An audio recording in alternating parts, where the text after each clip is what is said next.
Bonjour et bienvenue à l'invité de Thierry Dim. Aujourd'hui, nous allons essayer de faire quelque chose d'assez différent. Vu que nous sommes à Singapour, nous souhaiterons aujourd'hui savoir comment est la vie à Singapour. Et nous avons le plaisir d'accueillir aujourd'hui le Clotilde Antoine. Clotilde Antoine qui vit à Singapour depuis un certain nombre d'années. Bonjour Clotilde. Bonjour Thierry. D'abord, quelles sont les raisons qui vous ont poussé à vous expatrier ici à Singapour? Alors Singapour, c'était intéressant parce que c'est une des capitales d'Asie qui est les plus dynamiques et vraiment tout se développe très vite ici. Et voilà, c'est un petit peu un challenge de venir travailler ici, de venir observer la vie ici et une culture qui est totalement différente avec la mienne. Voilà, c'était une sorte de challenge et de curiosité aussi. Alors, honnêtement, quand on y est, quand même, on se sent bien. Par exemple, je vois notre équipe de rédaction loge ici à l'hôtel Le Fullerton Hotel, qui est vraiment un magnifique hôtel avec un service impeccable. Comment est la vie ici?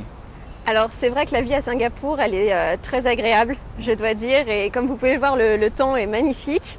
On n'a qu'une seule saison, c'est l'été. Wow. Donc il fait quand même il fait assez chaud toute l'année et très ensoleillé. Et le train de vie est quand même très agréable ici. C'est très sécurisé, tout est bien organisé, c'est vraiment un confort. Mais pour un occidental qui arrive ici, est-ce que pour trouver ses marques, est-ce que c'est si facile que ça? Alors, je dirais d'un point de vue culturel, il faut bien sûr un temps d'adaptation parce que c'est une culture qui est différente de la nôtre. Il y a des traditions auxquelles il faut s'adapter, même dans le monde professionnel. Oui. Par contre, l'avantage de Singapour, c'est que c'est occidentalisé dans le sens où voilà, toutes les grandes marques sont installées ici, les infrastructures sont très pratiques, sont très bien organisées. Donc il y a quand même, c'est vraiment un mélange de l'Occident et de l'Asie. Donc c'est pour ça que pour un occidental, c'est facile de pouvoir s'insérer à Singapour plus que peut-être dans un autre pays d'Asie. Alors qu'en est-il par exemple du coût de la vie? Alors le coût de la vie à Singapour est très élevé. Ça c'est une réalité. Après, je dirais d'une façon générale, on peut toujours trouver des choses qui sont moins chères. En ce qui concerne la nourriture à l'extérieur, en ce qui concerne les moyens de transport, ce sont des choses qui vont être moins chères qu'à Paris par exemple ou en Suisse.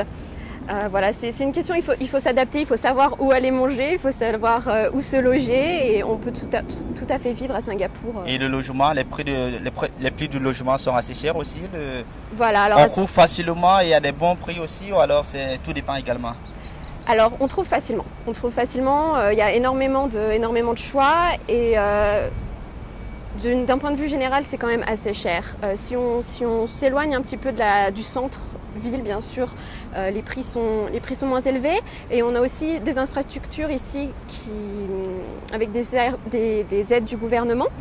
Donc c'est particulièrement réservé aux Singapouriens bien sûr, mais voilà, c'est aussi possible de se loger à des prix qui sont plus abordables. Parce qu'apparemment près de 80% des Singapouriens vivent quand même de subventions de l'État par rapport au logement. Oui, voilà, tout à fait. C'est-à-dire que les salaires vont souvent être pas spécialement adaptés au train de vie, au coût de la vie singapourien. Du coup, c'est vrai que les Singapouriens vont être logés dans ces logements, mais c'est quelque chose...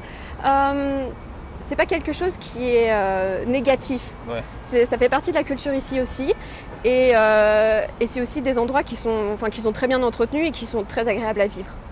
Et qu'en est-il de la sécurité? Parce que on prend par exemple le cas dans certaines villes européennes, on est quand même assez à cheval avec le côté sécuritaire.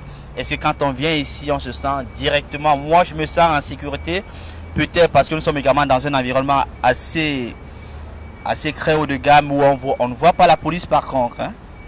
C'est quand même assez bizarre. Alors, ce que vous n'avez peut-être pas vu aussi, ce sont les caméras. Ah. Il y en a absolument de partout.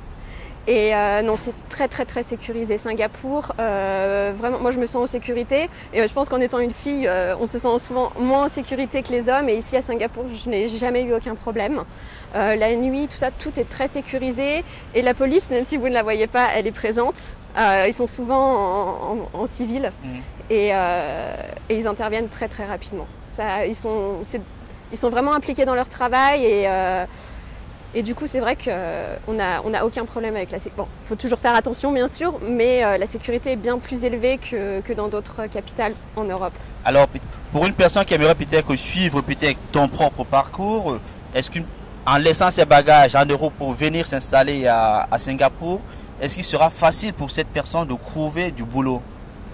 Alors, pour le travail, par contre, c'est quelque chose qui est très difficile à Singapour quand on n'est pas envoyé par son entreprise directement. Parce que le gouvernement singapourien a envie de privilégier, bien sûr, et c'est normal, privilégier les Singapouriens pour ce qui est des emplois.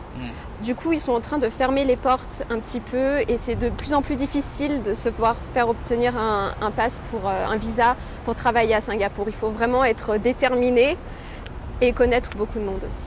Alors, ça se fait au réseau. Une fois qu'on est venu, on a trouvé son logement, on a trouvé son emploi. À la fin du boulot, comment elle a vu le sortir, où sortir, quels sont les meilleurs endroits pour sortir? Les meilleurs endroits pour sortir, tout dépend bien sûr de l'ambiance que vous voulez y trouver. Si vous voulez rester sur une ambiance un petit peu after work, vous pouvez aller à Chinatown, Club Street. Donc là, c'est vraiment l'ambiance. Je sors avec mes collègues de travail ou je vais avoir vraiment after work. Pour l'ambiance un petit peu plus festive, je dirais, c'est Clarke Quay. Donc là, il y a plein de clubs, plein de bars, plein de restaurants. C'est vraiment, vraiment très dynamique.